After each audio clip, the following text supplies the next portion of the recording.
নামাজে যে সূরা পড়ি আমরা, হতে পারে যে কোনো সূরা, আর তাতে ঘটনা আছে যেমন মুসা আলাইহিস সালামের অথবা অন্যান্য, তো এসব ঘটনা নামাজে পড়ার কারণ কি বা প্রয়োজনীয়তা কি, কোরআন হাদিসের আলোকে বুঝিয়ে দিবেন। দেখুন, কোরআন শরীফে বিভিন্ন ঘটনা এসেছে। নামাজে ঘটনা আছে বলে পড়া যাবে না তা না। বিসমিল্লাহর বা থেকে মিনাল জিন্নাতি ওয়ান নাসে সিন পর্যন্ত পুরা কোরআনটাই জিকির। সেখানে ঘটনা কি আছে দেখার দরকার নাই।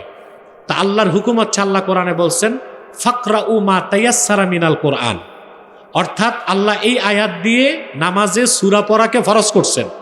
মনে থাকবে সূরা মুজাম্মিলে ফাকরাউ মা তায়াসসারা মিনাল কোরআন, অর্থাৎ আল্লাহ তার হাবিব মুহাম্মদ সাল্লাল্লাহু আলাইহি ওয়াসাল্লামের উপর অবতীর্ণ কোরআনে নির্দেশ করছেন, ইমানদাররা কোরআনের যেখান থেকে পারো তেলাওয়াত করো নামাজে। সুবহানাল্লাহ।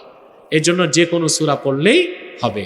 মুসা নবীর ঘটনা আছে, ঈসা নবীর ঘটনা আছে, ওগুলো দেখার দরকার নাই, কারণ পুরা কোরআনটাই জিকির আর নামাজটাও জিকির।